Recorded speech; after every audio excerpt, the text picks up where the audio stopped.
Okay, Here let's we go. D4. I decided on an opening that I know well I had just lost. So I wanted to play Jababa London, which is very typical for my blitz games. I play this probably about 50% of the time. It's knight c3 and bishop f4. Right, and it's not the most like aggressive opening, but it's definitely a good one for blitz because you can make a lot of moves super fast, like system-wise. And there's basically two approaches for white. The positional one is knight f3, but I was angry, so I went h4, trying to drive the pawn to h5 and then sack an exchange on h5, but you nip that in the bud really quickly. You're going to play h6 to meet h5 with g5. Yeah, of course, the standard way to react against h push in order to stop them from taking the center. Okay, continuing my development with knight f3. This is still very standard. And c6 is a solid move. I think c5 is more principled, but c6 is super solid as well. Yeah, one can see how tilted you are here in this game. You're trying, to not to think about the game as before. Yeah, I'm frustrated for sure.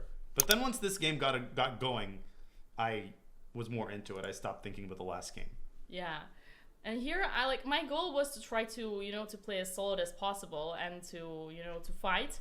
Obviously, I knew that I wouldn't have much chance, but I wanted, to make it serious. I was kind of also, irritated, and I also wanted it to be it was my first ever official game against you, so I go with bishop f5 with the idea to put the knight to e4, which you told me later wasn't the idea in this position.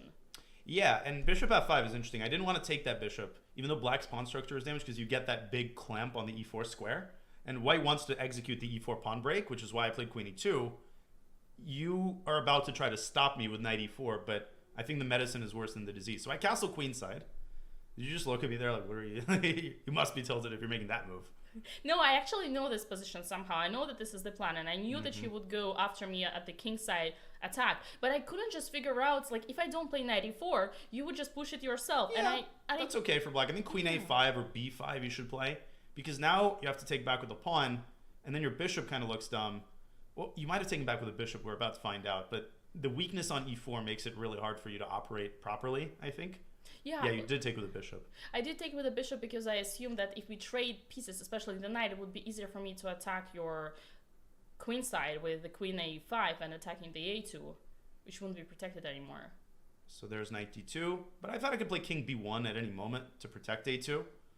Yeah. And at this point, I was already very happy with my position. Yeah, there we go. King a5, queen a5. You did play king b1, right. And here I didn't know what side to castle or not to castle at all. It somehow seemed that both ways were extremely dangerous. So I wanted to postpone it for a while, which I did with knight f6 and bishop e5. Bishop e5 is a pretty brutal move because this wins the pawn. Now I'm threatening to take your knight and then take the e4 pawn. And that's a big center pawn. So you decided to go king side. Makes sense. Yeah, it was a very courageous decision of mine. And I did pay some price for it after all. But I decided against. I could have taken the knight and taken the pawn, but I wanted to end this game in checkmate. Still tilted. So I think I go g4 here, h5. I actually don't remember. I don't know what I was looking at there. Yeah, g4. G4 is very aggressive approach from Danya. He wants to go for the king. He's super tilted after having lost to Boardnik because of the video operator. I think it is a good move though. I think it's a good case of tilt actually producing decent chess. Yeah. Okay, queen. Sure. Ooh.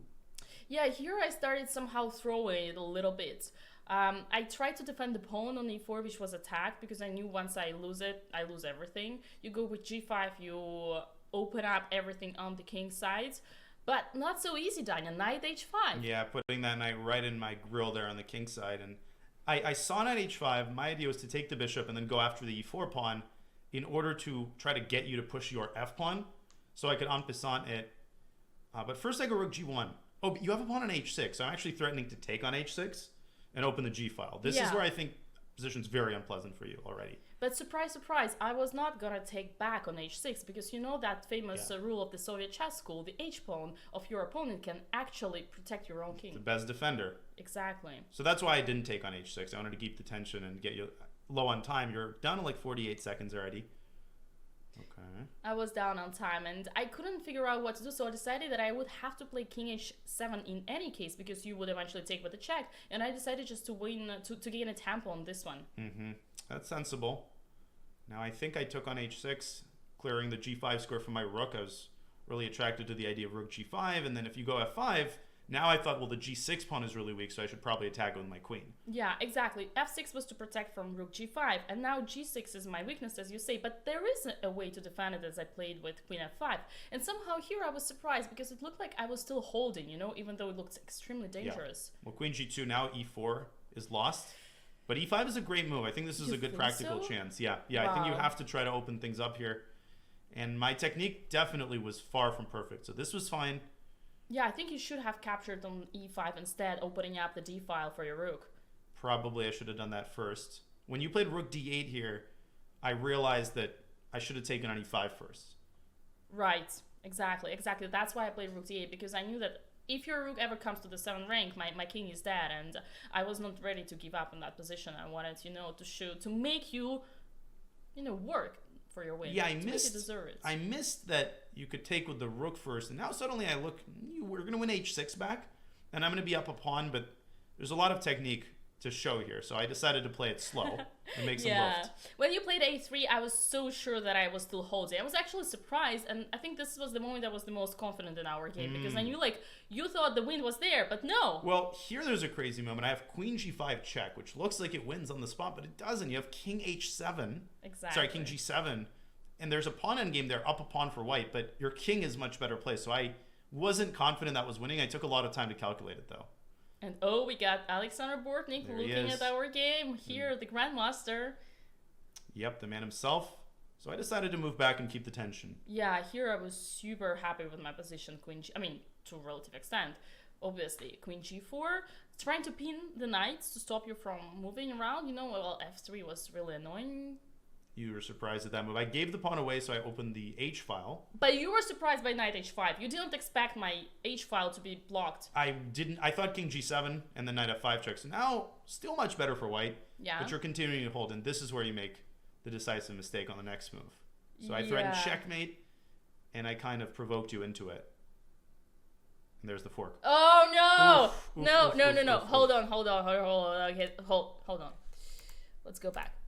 You said this is where is the decisive mistake. So yeah. If I so this was where I was thinking, okay, here I'm not sure. Should I in this position? Oh, you should definitely take the pawn. No, you should did everything I right until the fork. Okay, I took the pawn. So rook d1, knight h5 is great. Yeah, the only move. I think so. Knight e4. And now another good move that you played. Queen back to e7, I think. Queen e7 is a good one. Okay, I played rook h1.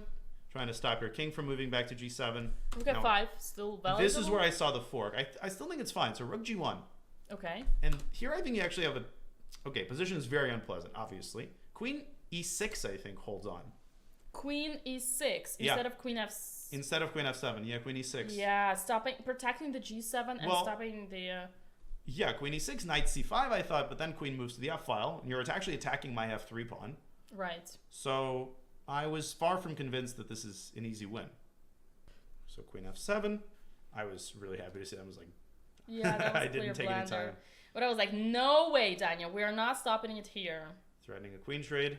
Obviously, queen trade is out of the question. Here, I could see that you were somehow, why this cheek doesn't resign? Why would this white cheek doesn't resign? Well, I was frustrated that the win isn't as easy as it appears, because your king is really safe, and you made a couple good moves here, b5, a5. Let's go. I'm not, I'm loyal.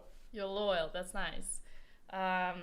Okay. Rook d1. You're going back. Rook d1. Okay, rook d1 was... Yeah, I mean, I'm just chilling. I'm just kind of, I decided to play 5-10 moves and just see what you did. And you played g5, which I think hastens the defeat. Yeah, you weaken your knight. Yeah, g5. I was like, fuck, why did I do this? I was literally, no way. Sometimes when you're running out of time, you don't know what to do and you have to do moves. Sometimes you do those kind of mistakes, but I knew that g5 was just throwing it. Yeah, because now not only do you weaken the h5 square, but you also weaken the 6th rank.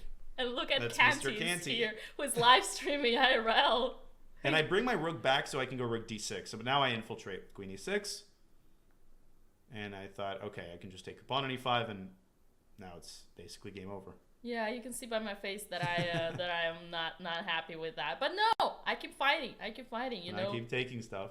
And here a funny moment where I see a simplification to win the game. Queen f5 check, cute little move. Queen f5 was so mean. I knew. You literally put your queen in front of my knight, and I cannot take it because the knight is pinned. That was extremely low blow, trolley move. Well, thank you. I take that as a compliment. I just start taking stuff. Yeah. You remember what happened after? I do. Yeah, that's why we laughed. Okay, guys, now is gonna be the moment of the game. Now a little calculation from me, just to make sure the pawn endgame is winning. Yeah, that was funny.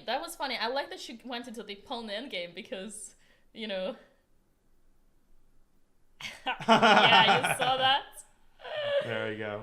That was a nice game. It was a cool game. There were a lot of stages to that game. Sasha's Sasha's smiling too. Yeah, Sasha's very proud of what we achieved.